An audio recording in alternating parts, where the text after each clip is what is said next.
पूजा पुराण त्वमस्य विश्वस्य परं निधानं वेत्तासि वेद्यं च परं पिधानं त्वत्तत्त्व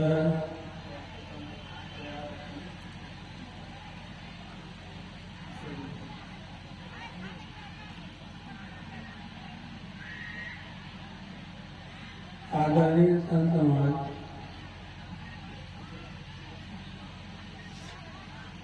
यह माननीय बात है कि हर एक इंसान सुख चाहता है। ऐसा कोई पंडाल में जो हाथ उठाकर कहते हैं हमको जीवन भर दुख से कीजिए, दुख से रहे, आप खुशी न मिलते क्या फिर बताइए कि आप दुख चाहिएगा कि दुख चाहिएगा, तो दुख कौन चाहेगा हो?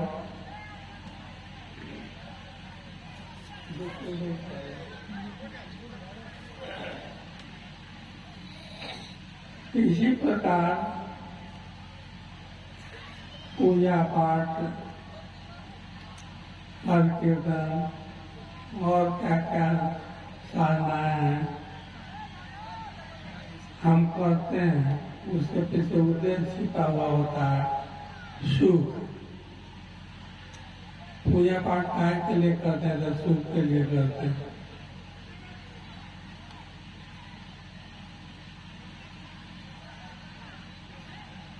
इसी प्रकार से अध्यात्म है। अध्यात्म में क्या चाहिए? सुख चाहिए। कैसा सुख चाहिए? कि आवागमन से छुटकारा मिल जाए। दुख का कारण इस शरीर में रहना ही है। इस शरीर से निकलने पर ही सच्चा सुख का अनुभव होता है।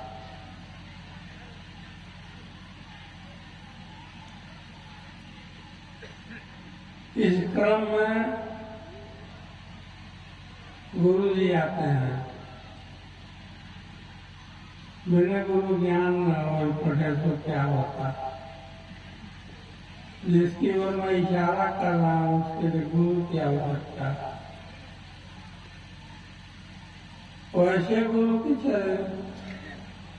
खोज होनी चाहिए, चर्चा होना चाहिए, जो घाटी में रखा देता हो।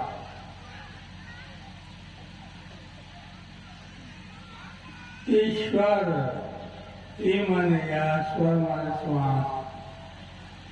श्वास के भेद को जो बतलाता है, उसके रहस्य को जो बतलाता है, उसी प्रक्रिया को जानता है, वैसे गुरु की खोज करके वैसी साधना सीखनी चाहिए जिससे हम आवागमन से छुटकारा पा जाए।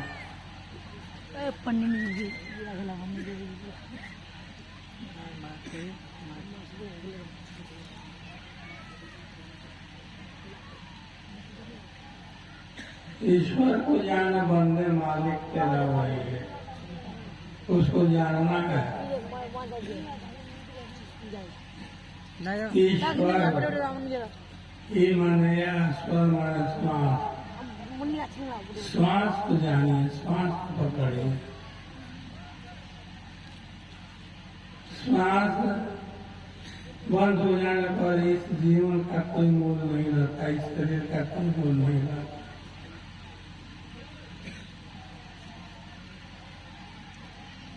सुख पाने के लिए तरह तरह के उद्योग धंधा, खेती बाड़ी, नौकरी चाकरी वगैरह वगैरह करते हैं। ये सब सुख के साधन है, शारीरिक सुख के साधन है। इनको अपनाने से शरीर सुखी रहेगा, लेकिन आत्मिक सुख के लिए ज्ञान की जरूरत है। ज्ञान माने जानकारी, जानकारी माने साधना, साधना माने प्रक्रिया। इन सब शब्दों को लेकर शब्दों पर विचार कीजिएगा, तब समझ में आएगा कि हम कहाँ हैं।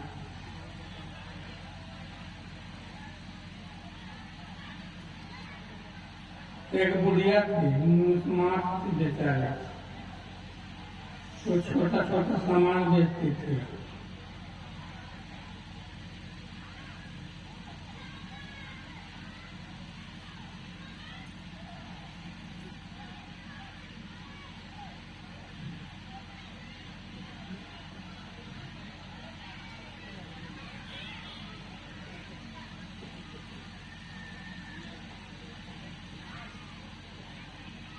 उसके पास एक तोता था।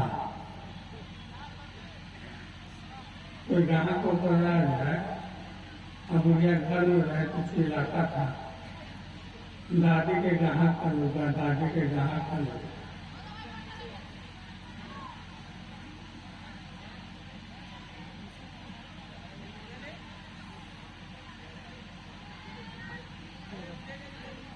ईश्वर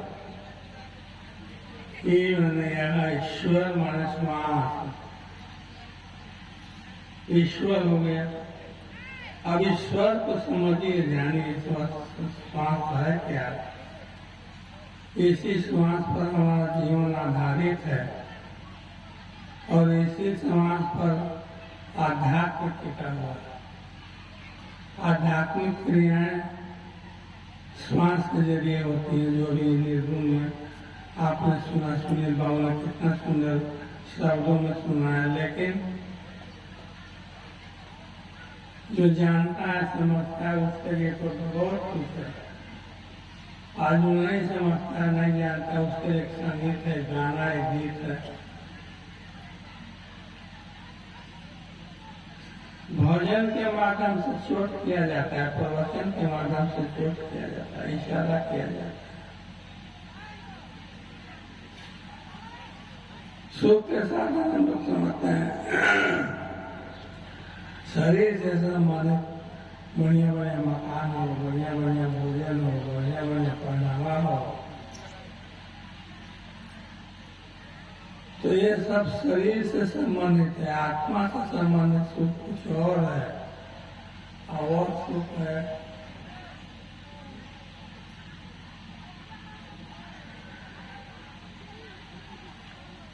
स्व को जानना, अपने को जानना। हम एक जीव मात्र नहीं है, शरीर मात्र नहीं है, आत्मा ही परमात्मा है, जीव ही शिव है।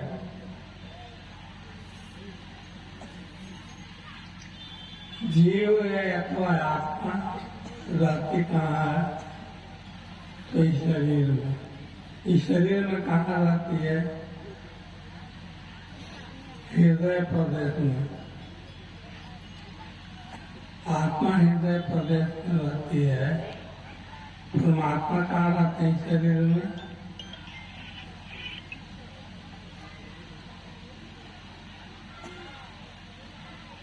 परमात्मा भी हृदय में ही रहता है।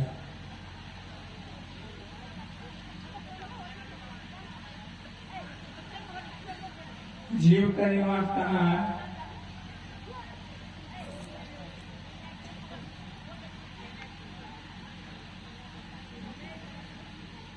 हृदय प्रदेश में दोनों रहते हैं, लेकिन एक तो जानता है, लेकिन एक नहीं जानता है।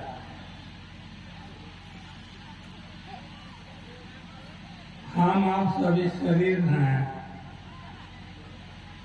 ऐसा नहीं है। हम आप सब शरीर में हैं।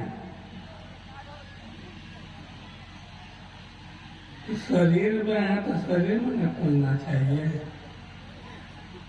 हमारा सच्चा सत्स्वरूप हृदय प्रदेश में समाहित होने पर पता चलता है।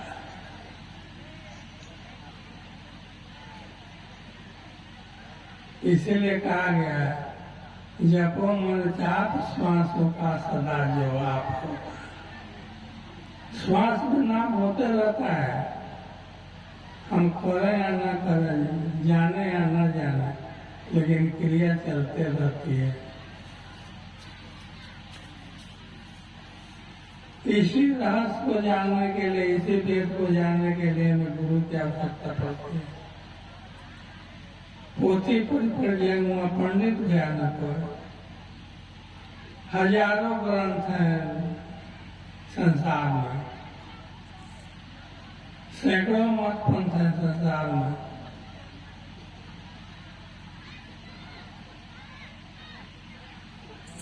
मुक्ति पाने के लिए पंथ को पकड़ना पड़ता है। पंथ का माने नहीं हुआ कि शिवनारायण पंथ है, कबीर पंथ है, अमुक पंथ है, उसमें जाके चेला बन जाओ तो पंथ को पकड़ लिया, ऐसा नहीं। पंथ माने रास्ता, क्रिया, साधना। किसी भी मत पंथ में दीक्षित होइए तो साधन प्रक्रिया की जानकारी रखिए।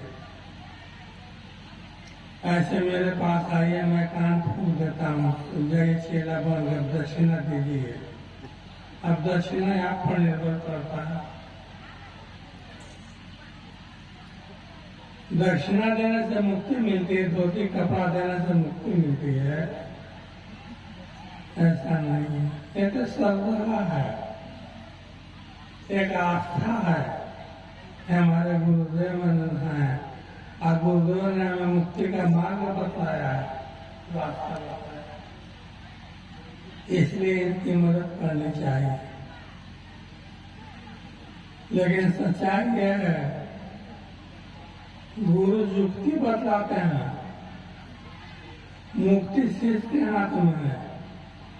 गुरु युक्ति बतला देंगे, गुरु युक्ति बतला देंगे, शिष्य का काम है उसे पकड़ करके युक्ति के उल्टा काम है।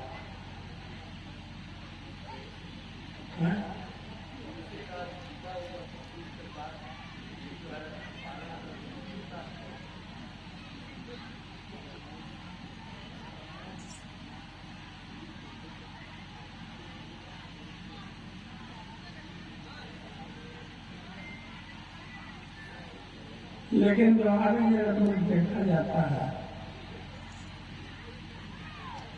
जिसको सच्चा कुछ भी उपदेश दीजिएगा, कुछ सलाह दीजिएगा, बताइएगा, उसको उठकर हो जाता है। कहेगा हमारे क्षेत्र के हिसाब से, कहेगा कि यही बड़ा अच्छा लाभ है, बड़ा इनके से गुणवान का उठे ही नहीं थे, वो काट दिया वहीं से, तो उसको काट लिएगा, आप तो कट गए।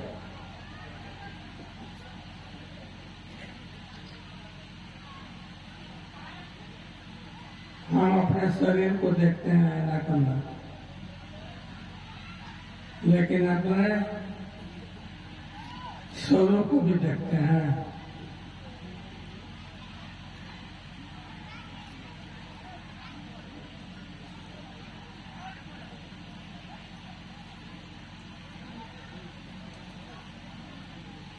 शरीर भिन्न भिन्न प्रकार का होता है, भिन्न भिन्न रूप रंग का होता है, लेकिन इसी शरीर में प्रकाश है जो ईश्वर का बोध कराता है।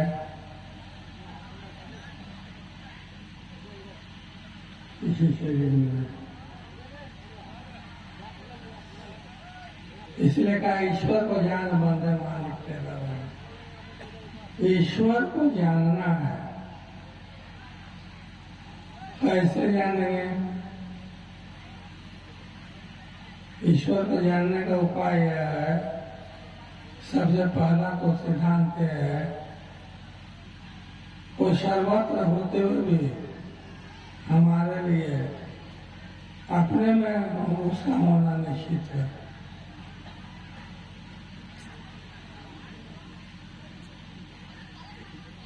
मेरे कहने का तात्पर्य है कि अपने से बाहर ईश्वर की प्राप्ति नहीं होती है, ईश्वर की प्राप्ति अपने घट के भीतर होती है। प्राप्ति का करना तो है ही है, उसका साक्षात्कार, उसका मिलन घट में होता है। इसकी युक्ति गुरु बतलाते हैं। कोई किताब, कोई धार्मिक ग्रंथ पढ़ करके हमको नहीं जान सकते हैं। अगर किताब पढ़ करके जान लेना होता और किताब पढ़ करके मुक्ति मिल जाती तो यहाँ रात में यहाँ बैठने की जरूरत नहीं पड़ती।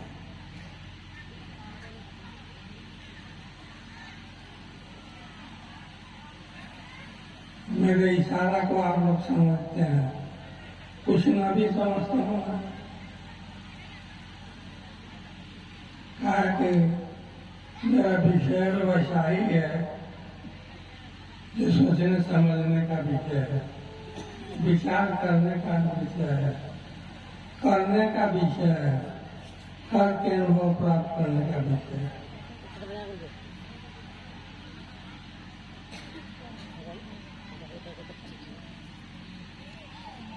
संत ने कहा है, तेरा साईं तुझ में जाग सके तो जा। तेरा मालिक तुझी में है। इस चीज की जानकारी करना चाहो तो कर सकते हो। अब सवाल है तो समझ में आ गया कि हमरे में है, तो हमरे में तो कैसे कहाँ है, कैसा उसका रूप रंग है, कैसा उसका स्वभाव है, आगे कुछ होगा ना।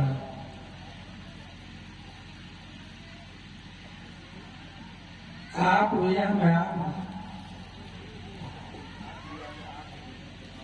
गांव खाम से नाम पार करना चाहिए तो काजू करते काम अपने में खोजना है, अपने हृदय प्रदेश में खोजना है। गीता में भी आया है, ईश्वर सर्वभूता नाम हृदय से अर्जुन की शक्ति है। अर्जुन, ईश्वर समस्त प्राणियों के हृदय प्रदेश में रहता है। आप सब लोग हृदय वाले हैं। हृदय अगर नहीं रहे तो हम लोग जीवित नहीं रह सकते। आत्मा का निवास हृदय माना गया है और परमात्मा का देवता को माना गया है। आत्मा ही परमात्मा है ऐसा लोग कहते हैं, लेकिन कहने मात्र से आत्मा परमात्मा हो जाएगा ऐसा नहीं है। प्रयोग करके खोज लेंगे, जान लेंगे, सुन लेंगे, समझ लेंगे, बुझ लेंगे, तब जानना होगा। इसी भेद को जानने के लिए गुरु धारण करने की जरूरत होती है। गुरु से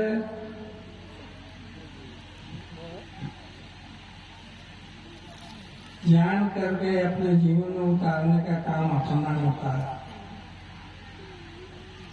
जान लेने मात्र से भी कुछ नहीं होता है जब तक उसको प्रैक्टिकल में नहीं लाया जाए।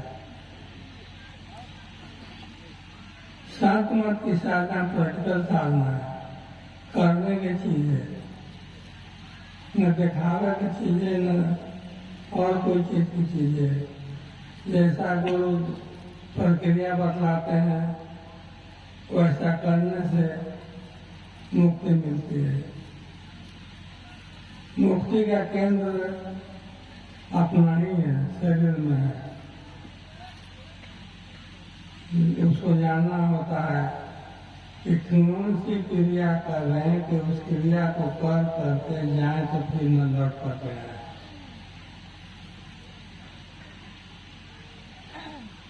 ये सब सूक्ष्म भेद है, सूक्ष्म रहस्य है।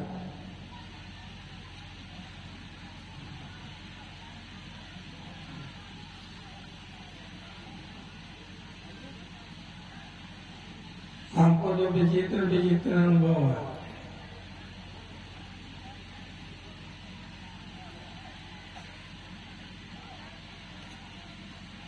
कोई आएगा तो कहेगा गुरु जी, हमको गुरु जी कहता है गाँव गुरु जी हाँ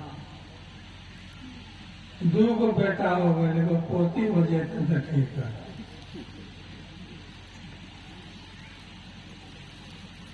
आप बताइए गुरु जी बेटा बेटी देते हैं?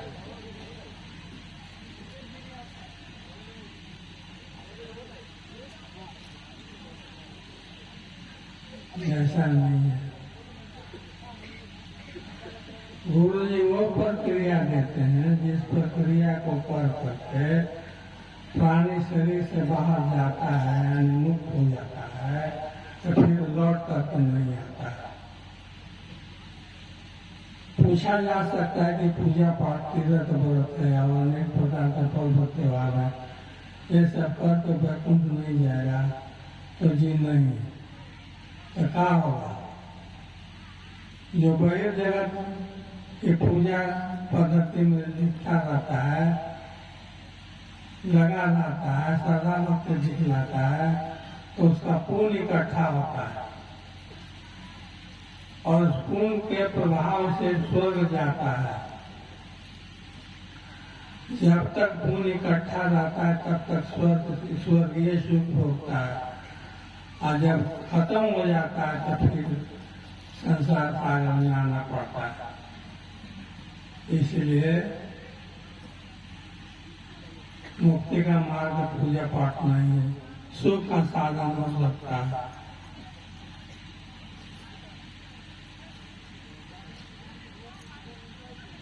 साधना में यह अनुभूति होती है कि हम जो कर रहे हैं समझ रहे हैं कि क्या हम कर रहे हैं, जान रहे हैं कि हम क्या कर रहे हैं। मर रहे हैं तो हम उसका अनुभव कर रहे हैं, अब हम अनुभव करते हैं।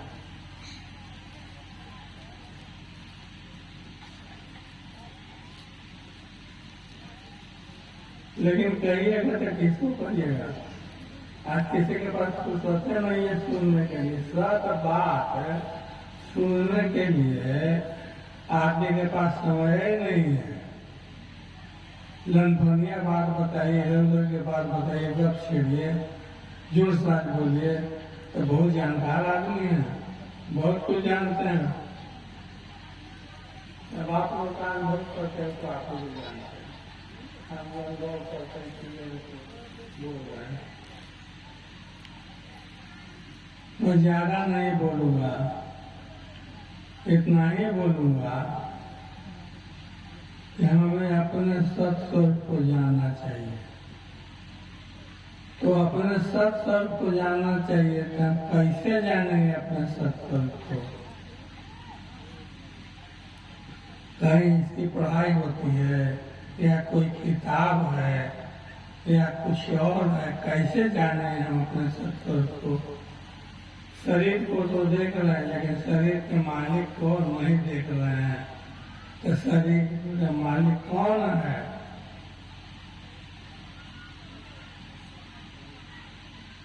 इसको जानना है। तो शरीर के मालिक जीव है, आत्मा है। जीवात्मा का निकल जाने पर शरीर का कोई महत्व नहीं रहता है। जब तक जीवित रहता है प्राणी तब तक प्यार मिलता है, श्रद्धा भक्ति मिलती है और कुछ मिलता है।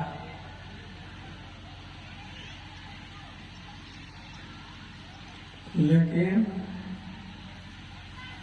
शरीर छूटने पर सब बुद्धि हो जाता है। देखो भाई, लोग मुक्ति चाहते हैं। मुक्ति चाहना नहीं है, मुक्ति युक्ति है, युक्ति में मुक्ति है। और युक्ति कौन बतावेंगे? गुरु बतावेंगे। जो पढ़ा लिखा है वही तो पढ़ावेगा, जो पढ़ा लिखा है ये नहीं तो पढ़ावेगा। तो जो युक्ति जानता है उससे संपर्क करना चाहिए। अन्य भी नहीं करते हो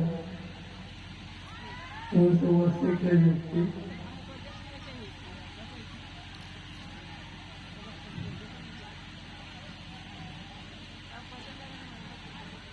जपो मन जाप श्वास का सदा जवाब होता है।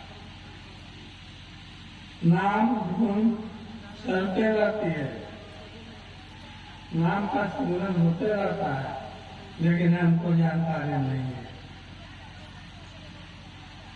उसको पकड़ना है, उसको जानना है, उसको पकड़ना कहाँ, जानने कहाँ, जानेंगे गुरु के पास। गुरु जो बतलाएंगे, गुरु प्रक्रिया में बतला जाना है, उसको जानेंगे, आपको अनुभव होगा। गुरु युक्ति बतलाते हैं, गुरु के हाथ में युक्ति है और शिष्य के हाथ में मुक्ति है। गुहारी दे दिए।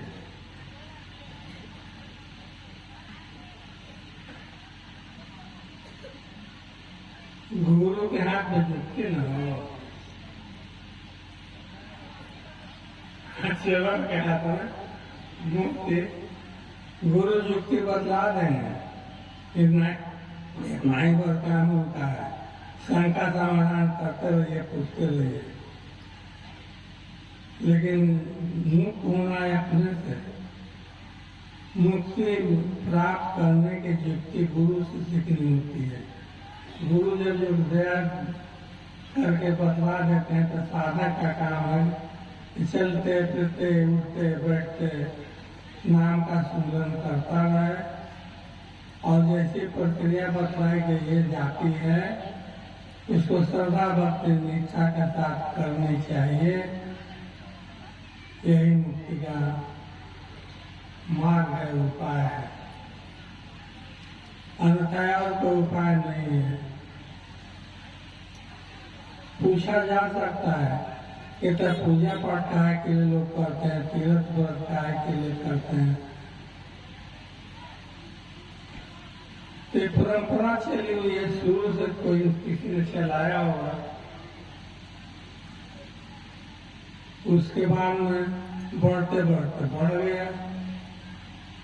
पर्व त्योहार करते हैं, पूजा पाठ करते हैं, ऐसा और समझते हैं कि मुक्ति का मार्ग है यही है।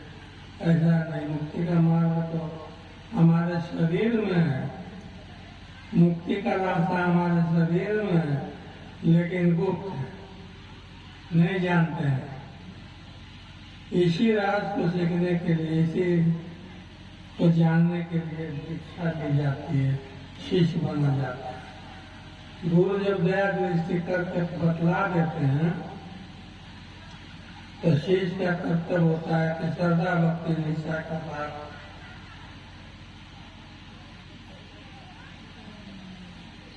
निष्ठा के साथ प्रतिदिन करे। गुरु के हाथ में युक्ति और शिष्य के हाथ में मुक्ति। मुक्त खुद होया जाता है, मुक्त होने का साधन खुद किया जाता है, लेकिन स्वतः ऐसा नहीं होता। जब तक सच्चे साधक नहीं मिलेंगे, सच्चे गुरु नहीं मिलेंगे, तब तक ऐसा नहीं होता है। अगर हम सुख चाहते हैं, शांति चाहते हैं, दुख से छुटकारा चाहते हैं, तो हमें गुरु के बतलाए हुए साधन विधि को श्रद्धा भक्ति निष्ठा का साथ करने चाहिए। गुरुदेव इसी क्रम में समझ लीजिए, गुरुदेव देते हैं, गुरुदेव देते नहीं है। क्या जरूरत है कि हम आपको अपना ज्ञान दे दें, अपनी साधना प्रक्रिया बता दें, उसमें आपका क्या लगा हुआ है। लेकिन गुरु ईश्वर के प्रतिनिधि होते हैं।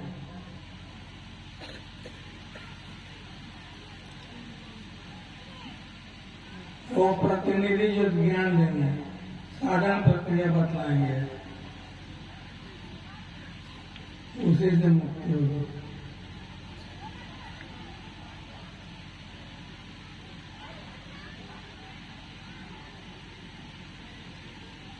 मुक्ति पाने के लिए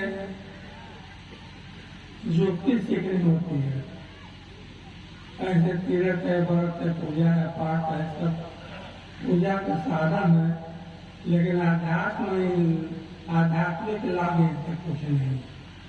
बहुत से लोग हैं कि पीपल के पेड़ में, नीम के पेड़ में जल ढालते हैं। पीपल फटाने से, नीम फटाने से क्या होगा? जपों में जाप श्वासों का सदा जाप होता है। गुरु नाम बताते हैं, वो अहर्निश रात दिन श्वास में होते रहता है, लेकिन हम उसे नहीं जानते हैं। उसकी जानकारी गुरु देते हैं, इसलिए हम गुरु धारण करते हैं। मैंने बताया कि मुक्ति किसके हाथ में है? युक्ति गुरु के हाथ में। गुरु युक्ति बता देते हैं, सब प्रैक्टिकल करके दिखला देते हैं, समझा देते हैं।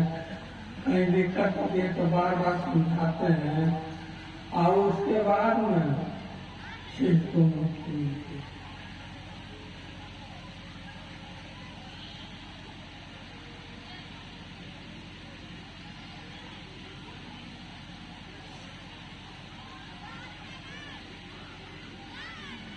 शरीर में श्वास में बहुत महत्वपूर्ण विषय है, चीज है।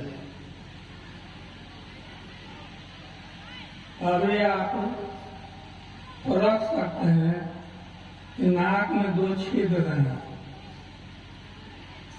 दोनों छिद्रों से श्वास इधर से नहीं चलती है, कभी दाएं से कभी बाएं से। अगर दोनों छिद्रों से श्वास चलती है तो खतरे की घंटी है। इसलिए जो साधक होते हैं उनका साधन श्वास से संबंधित होता है। अभी आप देखिए, नाक में 2 छिद्र हैं, इन 2 छिद्रों में से बाएं छिद्र से श्वास चल रही है, आ रही है, जा रही है, दाहिना बंद है। उनको ऊपर देखिए,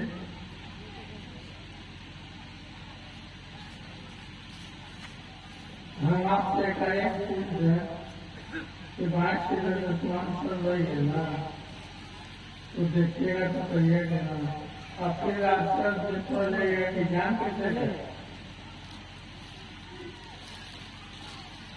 ये बोला जान तो गए कि बाएं छिद्र से श्वास चल रही है, लेकिन कैसे? तो इसके लिए युक्ति है, इसके लिए प्रक्रिया है, इसके लिए साधन है। आज जो इस ईश्वर व्यक्ता है, जो ईश्वर को जानते हैं, वही लोग बता सकते हैं, दूसरा तीसरा कोई नहीं बता सकता है।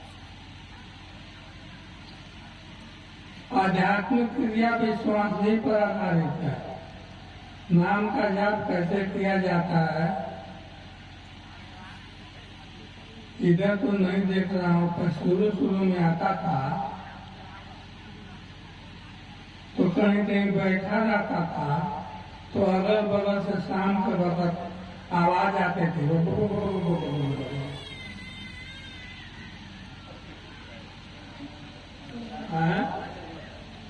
बांग्लादेश में होता है। अब करने से क्या होगा? भगवान को भगा रहे हैं कि बुला रहे हैं?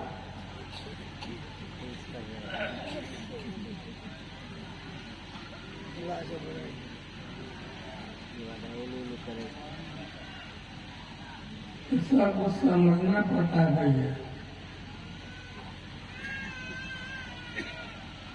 जपों में जाप श्वासों का सदा जो आप रहता है, श्वास में नाम आपया होते रहता है।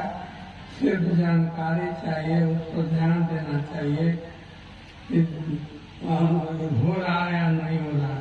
नहीं हो रहा है तो उसके लिए प्रक्रिया है, हो रहा है तो उसके लिए प्रक्रिया है।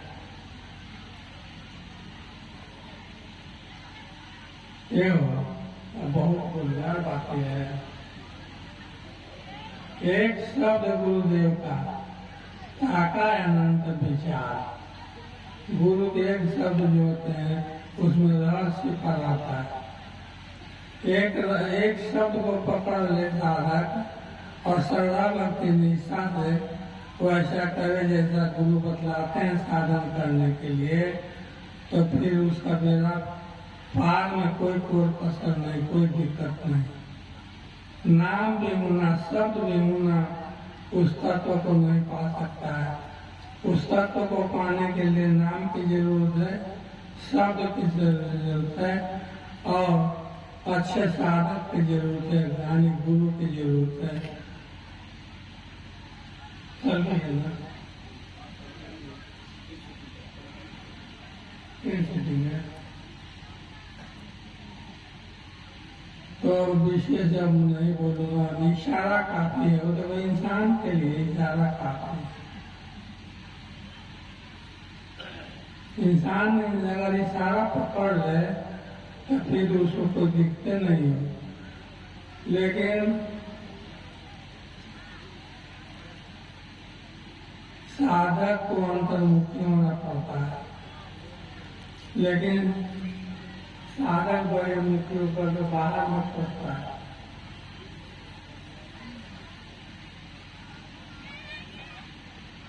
भारतवासी इतना आस्तिक है, इतना विश्वासी है।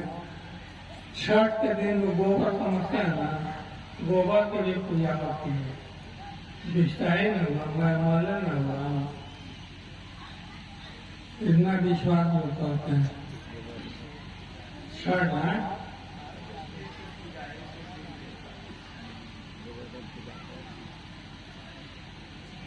मैं जिस विषय पर बोल रहा हूँ, जिधर इशारा कर रहा हूँ, मैं इशारा कर रहा हूँ अंतर्मुखी होने के लिए। अंतर्मुखी कैसे होया जाता है यह भेद गुरु बतलाते हैं। जब गुरु श्रद्धा भक्ति निष्ठा से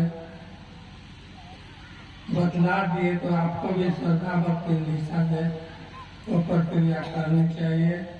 और मुक्ति किसी से मांगने से नहीं मिलती है, किसी का अधिकार नहीं है कि मुक्ति दे सकते। मुक्ति स्वतः पाया जाता है, वह गुरु के बतलाए हुए नियमानुसार चलने से मुक्ति मिलती है। इन्हीं शब्दों के साथ मैं विराम लेता हूँ। जय गुरु, जय संतोषी।